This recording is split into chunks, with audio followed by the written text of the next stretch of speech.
asked some of my Facebook friends for questions for you, and one of them said that he worked with a monastery that was Episcopal, and they had a small number of monks, and he said nearly all of them were gay, and he wanted to ask what's up with that.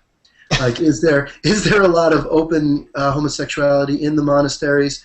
I mean, a lot of people think the only reason you would be a priest is because, and deal with the burden of celibacy is because you were gay and you didn't have an outlet for that. And related to this, a harsher kind of charge, Andrew Sullivan very frequently will blame the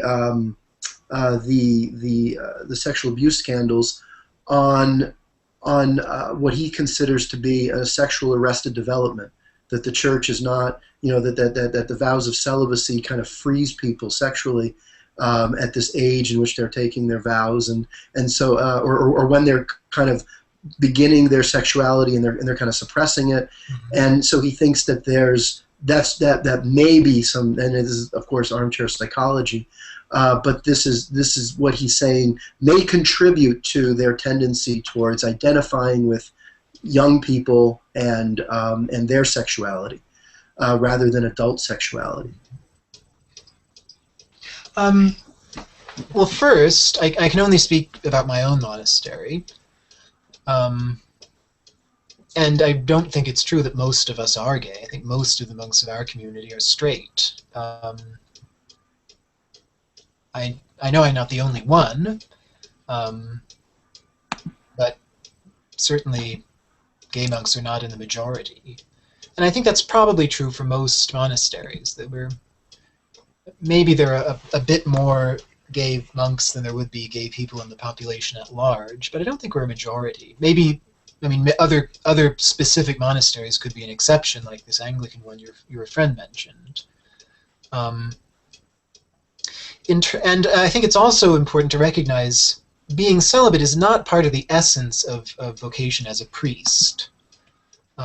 It's part of what has been the practice of the Roman Church for centuries, but it's not essential. It's not the practice of Eastern Catholic or Eastern Orthodox churches. Their priests can be married. So it's a disciplinary norm. It's not part of the essence of the thing. And that's something that I think needs to be discussed. It is part of the essence of being a monk. As a monk, you commit yourself to a life of singleness in community, and you really need to have a specific sense of calling to that. And that's something that I find fascinating. I mean, it's certainly a struggle for me to live this way. And yet, my therapist, who is not Catholic, has no particular sympathy for monastic life, although she's not opposed to it, thinks that I myself am just suited to a life of not being coupled, based on our fairly deep plumbing of my personality over a period of almost a year now. Yeah, I mean, I've always thought that the idea of you living in a community with, fellow theologically inclined people, philosophical people, men, that always made perfect sense to me. Like when you said you were going to become a monk, I said, like for John, I can see that. Yeah, that doesn't mean I'm asexual. That doesn't mean I don't have the kinds of desires that would lead me to want to be in relationship with someone in a sexual way. But I think she has a point. And I think that point would also be true of quite a lot of monks. That there are some people who, without being asexual, nevertheless have aspirations or priorities in their lives, or a temperament that would make it quite understandable that they would live in a celibate, communal sort of way. So I don't think there's anything inherently diseased about this way of life, and I think in fact for those of us who are, to put it theologically, called to it, it really is a good and fruitful way of life. Yeah. So there's that. Monks have a reputation for happiness. What? Yeah, monks have a reputation for happiness, so. Yeah, and as someone who has struggled with depression since puberty, I think I am more content now than I've been since puberty, in a more consistent way. So that doesn't mean I don't struggle with things, but in human life one is going to struggle with things. That's just how it is. But I think Andrew Sullivan, whom I've not read, does have a point there. This is something I've noticed and that I've talked about with other monks, that a life of celibacy in community can be maturing when it goes well, when you try at least to live it with integrity, and the community supports you in that. It can, I think, over the years, make you very deeply humanly mature, and I've seen that as a reality in the lives of some of my own confreres here. On the other hand, I think it can be approached in a way that's basically infantilizing. You never enter into that kind of basic adult relationship of marriage. You never have the adult responsibility of children. You do work, but you don't have to work for a living in the normal sense. You work for the welfare of the whole monastery, but your household is not dependent on your labor. You don't have to worry about things like health insurance and so forth. And although that might seem superficial, I think those are things that structurally help people to become mature by needing to deal with adult responsibilities. So there should be a Judd Apatow movie about monks then. Okay. Besides the 40-year-old virgin. Right. And I think, monastic life is good. It's been very good for me. I think it's the best way of life for me, though I can't pretend to be very mature. But it is risky, like any demanding way of life. It's very potential for helping you to become more fully human, deeper and more mature. Has another side if it's appropriated in the wrong way.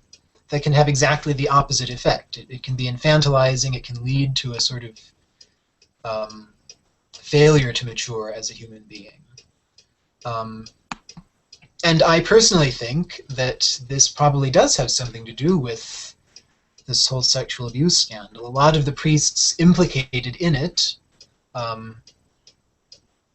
come from a generation of priests who entered the seminary when they were teenagers, and whose whole life, including such development of their sexuality as happened, took place in the context of church institutions. I know some priests who've emerged from that experience and are quite healthy people. But it's an experience that has the potential to have a very different effect, a similarly, if not more drastically, infantilizing effect. If from puberty on you're the son of these various institutions, the high school seminary, the minor seminary, the college seminary, or the theologate, and so forth, I think there is a lot of potential for not coming to terms with your sexuality, especially if the whole question of sexuality is handled in the way that it used to be handled, which was not very helpful, it seems to me, based on experiences described to me by people who've gone through this system. You were basically encouraged not really to think about it very much, more or less to suppress that dimension of yourself. And like most suppressed or repressed things, sexuality has a tendency to reemerge with a vengeance at some point. That culture has been largely dismantled in our own time. There are very, very few high school seminaries. Most seminarians begin their studies in their late 20s, 30s, even 40s or 50s. We don't accept applicants to our monastery until they're at least in their 20s. We kind of expect them to have a bachelor's degree already, although that's not hard and fast. Whereas there was a time when it wasn't unusual to enter the monastery as a teenager. And there again, I know monks who entered in their teens and for whom monastic life has been exactly what they needed to flourish as human beings. But that's not always going to be the case. And in fact, I think there's a fairly high risk in our own cultural context that something very different will be the case. So I think, is it Andrew Sullivan? Yeah. mention, yeah, I think he has a point that the church needs to take to heart, and that I think the church is little by little taking to heart. Sexuality is now discussed openly and explicitly. Um, Teenagers are generally not accepted into formation of a priesthood or monastic life, and so forth.